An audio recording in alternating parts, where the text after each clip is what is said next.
नमस्कार, news flash के खास कार्यक्रम न्यूज रूम में आपका स्वागत है। मैं हूं ब्रजेश व्यास और मेरे सहयोगी दुर्गेश भटनागर।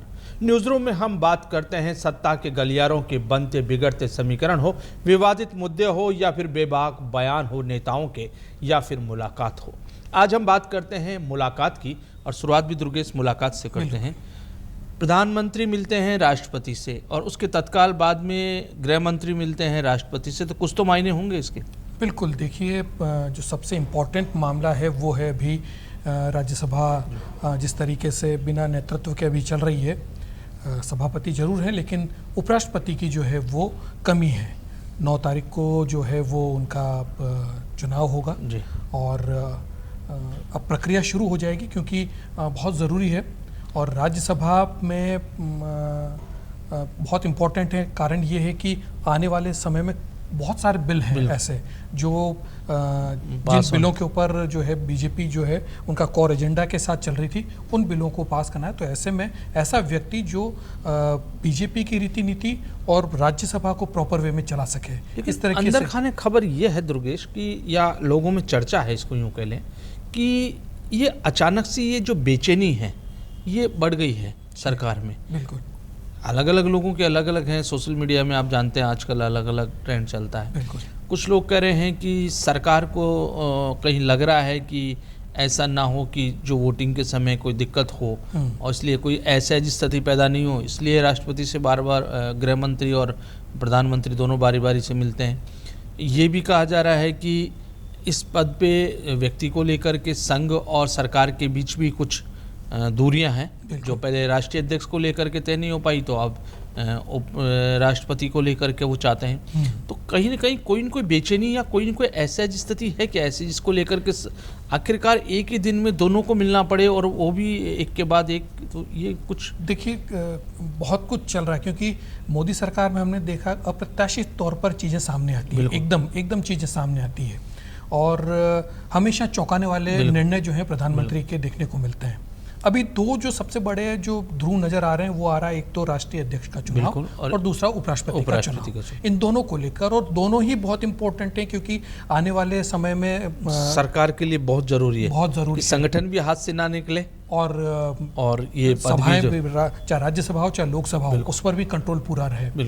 तो राज्यसभा भी बहुत इंपॉर्टेंट है, वो अपर हाउस है। वहाँ पर भी जिस तरीके से जो अंदर खाने की जो खबरें सामने आई कि सरकार गिराने तक की बातें सामने हुई थी और वो थोड़ा सा अलग हटके जो है जगदीप धनखड़ चलने लगे थे और उनकी जो गलबैयाँ हैं वो विपक्ष के साथ थोड़ा ज़्यादा होने लगी थी। इस तरीके की चीज़ें जो है वो सोशल मीडिया में और चर्चाओं में थी।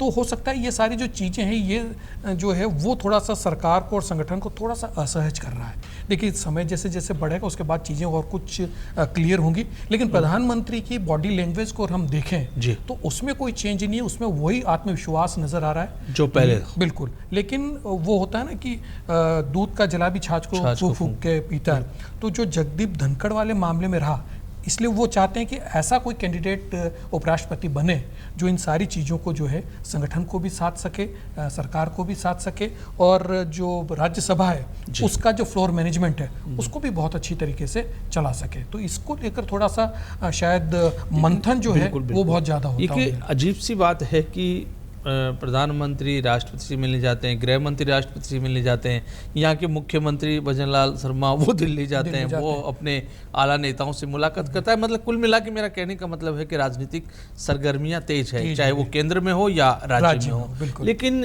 ये मुख्यमंत्री का तत्काल जाना, पहले अभी 2 दिन पहले मुलाकात की थी उन्होंने, फिर जाना आला नेताओं से मिलना, कहीं के दिखाता है कि कुछ तो हो रहा है वहाँ। बिल्कुल, कुछ ऐसी राजनीतिक परिवर्तन हो रहे हैं या राजनीतिक स्थितियां बदल रही है जिससे उनको चर्चा करनी पड़ रही है या उनको वहाँ पर कुछ न कुछ बात है। राजस्थान के परिप्रेक्ष्य में अगर हम देखें भजनलाल शर्मा का एकदम जाना और उनसे मिलना, अमित शाह से मिलना, देखिए अमित शाह का संगठन पर भी अभी भी उतना ही पकड़ है जितनी पहले थी और सरकार पर भी उतनी पकड़ है। तो जिस तरीके से उपराष्ट्रपति, क्योंकि वो भी जो थे वो जाट कम्युनिटी से आते थे और राजस्थान को रिप्रेजेंट कर रहे थे, तो हो सकता है कि राजस्थान में जिस तरीके से जाट इक्वेशन को देखने के लिए, समीकरण साधने के लिए, हो सकता है कई चीज़ों को लेकर संदर्भ में मुलाकातें जो है वो बढ़ गई है। और फिर राज्य में भी जिस तरीके से कई संगठन के अभी बाकी हैं चुनाव, वो सारे चुनाव कराना भी सारा है, कार्यकारिणी नहीं बन पा रही है, और जयपुर की कार्यकारिणी बनती है तो वो फिर खटाई में पड़ जाती है। या तो शेरवानी या सिल्वा के नेता तैयार है, और अगर एक चीज पर दिल्ली पर नजर है कि कब पूरा होता है। लेकिन इस सब के बीच में एक और चौंकाने वाला जो है स्थिति निर्मित हुई, जिसको लेकर के कांग्रेस सत्ते में है, उनके नेता जो हैं वो अलग अलग तरह के अपने विचार व्यक्त कर रहे हैं। वो है सुप्रीम कोर्ट ने आज राहुल गांधी को तल्ख टिप्पणी की है उनके ऊपर। वो गए तो थे मानहानि के केस में, वहाँ उनको रिलीफ तो मिल गई है शायद, लेकिन वो जो सुप्रीम कोर्ट ने कहा उसके बाद बीजेपी और कांग्रेस दोनों तरफ से सोशल मीडिया में चर्चाएं हैं। बिल्कुल उसको लेकर के क्या? वो देखिए, लगातार पहले भी कई मामलों को लेकर, कई बयानों को लेकर उनको डांट पड़ चुकी है राहुल गांधी को।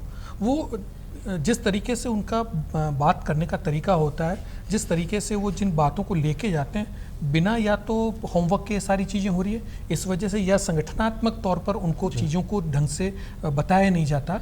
इस कारण से जो बयान जिस तरीके से आते हैं, उसके बाद जो है वो इस तरीके की स्थिति होती है कि सुप्रीम कोर्ट चाइना को लेकर के बयान था, 2000 वर्ग किलोमीटर जमीन पर चाइना हथिया बैठा है, ये सब चीज़ें थी, और उसको लेकर के आज दोनों तरफ से उसको देखा जा रहा है, प्रतिक्रियाएं आ रही है।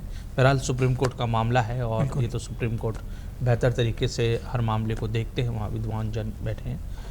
एक और बात जो है वो मुख्यमंत्री की सुरक्षा में अगर इतनी बड़ी चूक हो तो निश्चित तौर पर चिंताजनक बात है कि अभी पिछले दिनों मुख्यमंत्री फलोदी गए, और वहाँ उनका जो हवाई जहाज़ था वो चार्टर प्लेन, जहाँ उतरना था उसकी बजाय वो दूसरी स्ट्रिप पे उतर गया। उतरना उसे था सिविल एयर स्ट्रिप पे, और वो उतरा मिलिट्री बेस जो था उसके एयर स्ट्रिप पे।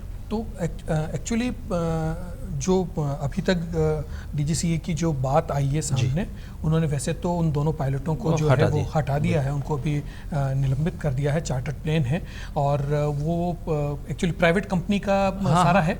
लेकिन था ये कि उनका जो कहना है, दोनों पायलटों का कहना है कि हमको भ्रम की स्थिति हो गई थी, हम समझ नहीं पाए थे कि स्ट्रिप्स कौन सी एयर, जो सिविल एयर स्ट्रिप थी और वायुसेना की भी एक जैसी दिखी। बिल्कुल, तो एक जैसी उनको लगी, उस वजह से वो पहले वो सिविल वाली पे उतर गए, और उनको उतरना वहाँ पर था, लेकिन फिर वापस से उन्होंने उड़ान भरी और वहाँ पर। लेकिन ये जो गलती हुई है, ये चूक हुई है एक नेता के तौर पर, तो अगर देखा जाए तो पिछले दिनों से जो कुछ दुर्घटनाएं और जो घटनाएं हो रही है उसके बाद से सजग रहना, चाक चौकस और सजग रहना चाहिए। ये सब अपेक्षा रखते हैं कि खासतौर पर जब वीआईपी टूर्स हो तो उस समय जरूरी है। हालांकि मुख्यमंत्री आज जो है पूरे दिन व्यस्त रहे धौलपुर और सवाई माधोपुर और पूरे क्षेत्र, उस एरिया में जितनी बारिश हुई है पिछले कुछ दिनों में, आप देखिए कि मोर देन जो है, जो जितनी एवरेज है उससे मोर देन हो गई है, डबल हो गई है करीब करीब। तो ऐसे में बाढ़ की स्थिति है, कई जगह कटाव आ गए हैं, जर्जर हमने देखा, इमारतें भी गिरी है और लोगों की कैजुअलिटीज़ भी हुई हैं। तो जो सारा जो चंबल का जो पानी का जो एरिया है, वो धौलपुर वाला और कोटा वाला, सवाई माधोपुर वाला, वो सारा आज उन्होंने देखा, लोगों से बातचीत भी करी, आखिर क्या ग्राउंड स्थिति है। अच्छा, एक नेता को जाना चाहिए, अगर वो मुख्यमंत्री अगर वो जाते हैं और इस तरीके की चीज़ें करते हैं तो एक ठीक कदम है ये। एक और चर्चा में आजकल शिक्षा विभाग है। बिल्कुल, जब से झालावाड़ में विद्यालय भवन गिरा है, गिरना दुखद घटना है, लेकिन उसके बाद जो वक्तव्य दें शिक्षा मंत्री, वो उससे भी ज़्यादा दर्द पैदा करता है उन पेरेंट्स को जिनके बच्चे वहाँ काल कलवित हो गए। बिल्कुल, ऐसे में मुझे और बाकी लोग भी इस तरह की चर्चा करते हैं कि अगर ये मंत्रिमंडल विस्तार होता है, रिसफलिंग होती है, तो शिक्षा विभाग भी उस जद में है, बिल्कुल, जहां परिवर्तन को लोग मान के चल रहे हैं। बिल्कुल, देखिए, क्योंकि शिक्षा मंत्री के जो बयान हैं लगातार वो इस तरह के विवादित टिप्पणियां, कभी खाल उतार देने की और कभी दूसरी, और उसके बाद अब ये स्कूल की घटना के बाद जो कुछ हुआ वो बिल्कुल। देखिए, शीतकालीन सत्र से पहले शायद इस तरीके की बात है कि रिशफल होगा जी, लेकिन शिक्षा विभाग की अगर हम बात करें, जितने भी अब तक के जो हम टेन्योर देखें शिक्षा मंत्रियों का, उनमें कहीं कहीं कोई न कोई परेशानी की स्थिति जरूर रही है। सहजता के साथ शिक्षा विभाग को कोई चला नहीं पाया। बिल्कुल बिल्कुल। ये कोई जिसको कहते हैं कि कोई जैसे आप यूँ कहें कि कोई रिवाज सा चले आ रहा है, बिल्कुल, कि शिक्षा मंत्री कोई भी रहा हो, बाकी सब विभागों में कुशल प्रबंधन किया हो, लेकिन जैसे ही शिक्षा विभाग में आते हैं, क्या उनके पीछे, क्योंकि राजनीतिक जो उनकी जो कद होता है वो गिर जाता है। आप घनश्याम तिवारी परेशानी में रहे, बिल्कुल, उसके बाद में आप वो रहे, उसके पहले अगर आप देखें तो मास्टर भंवरलाल विवादों में रहे, और उसके पहले अगर और पीछे जाते हैं तो हनुमान प्रभाकर वगैरह, ये एक लंबी फेरियत है जो शिक्षा विभाग मिलने के बाद उनका राजनीतिक कद और राजनीतिक स्तर दोनों में फर्क है। उसमें तो मुझे लगता है कि ये कहीं न कहीं शिकार मदन दिलावर भी इस बार होते नजर आ रहे हैं। हो सकता है कि उनका पोर्टफोलियो चेंज कर दिया जाए, हो सकता है कि कोई कड़ी जो है उनको फटकार लगाई जाए, और हो सकता है क्योंकि आरएसएस के बड़े करीबी हैं वो, तो हो सकता है कि वो अपना पोर्टफोलियो बचा भी लें। लेकिन ये बात तो सही है कि शिक्षा विभाग में जो भी आया वो फिर सहजता के साथ तो काम नहीं कर पाया। बिल्कुल। बहरहाल दुर्गेश, आज के लिए इतना ही। हम फिर हाजिर होंगे अगले एपिसोड में कुछ नए मुद्दों के साथ। नमस्कार।